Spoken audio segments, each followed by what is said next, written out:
Welcome back everybody, and in this video we're making bacon jam, and this stuff is highly addictive. Last time I had a party, I made this bacon jam and it was all gone before everyone even arrived to my house. So in order to make bacon jam, you're obviously going to need some bacon. I got 2 pounds of bacon here, and I'm going to take 1 pound, put it on a sheet tray lined with foil, pop that into the oven at 375 and wait till that crisps up.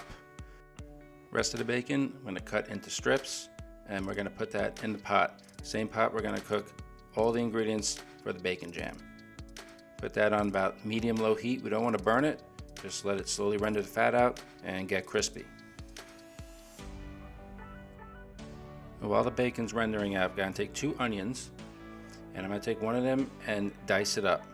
Then the other onion I'm going to take and I'm going to slice it down as if I'm going to caramelize the onion. So that's 2 different textures for the onions. The reason I do this is because the onion that's diced is the same size as the bacon, so you'll have that crunchy and soft texture, and then the other onions will be caramelized and you'll see them in the bacon jam. They'll be bigger. Bacon's looking good, fat's rendered out, it's crisped up, it's cooked, and this is obviously too much fat, so I'm going to take the bacon out here. I want to keep about 2 tablespoons of that bacon fat in the pan, but don't just throw away the rest of that bacon fat. That stuff's liquid gold. Put that in a mason jar and keep it and use it for something else. You can store it in the fridge, this way it lasts longer.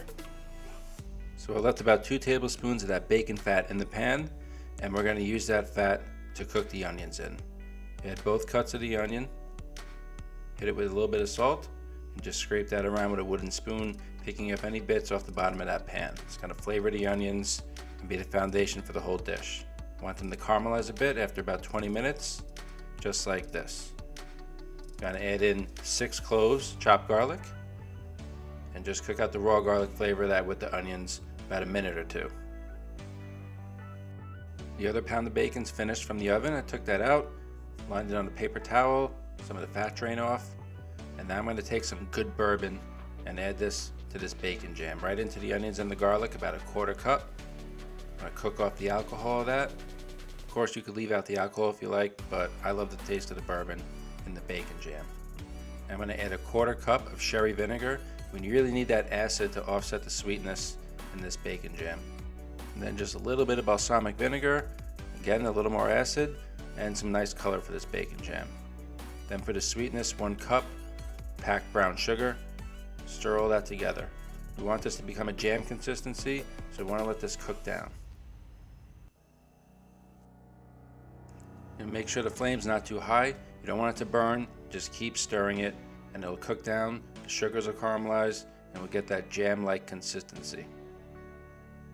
Meantime, season it with some fresh cracked pepper. We already salted our onions. We're going to have plenty of salt flavor from the bacon itself. And this is what we're looking for. It's thickened up. It's going to cool down to a jam-like consistency. This is ready to go. I'm going to add 1 sprig of rosemary. Get some earthiness in there, and then we can add our bacon. This is the bacon we cooked in the pan, and then the bacon from the oven I just chopped up a little bit bigger chunks. Just stir everything together and you're finished. This is even better if you let this sit overnight.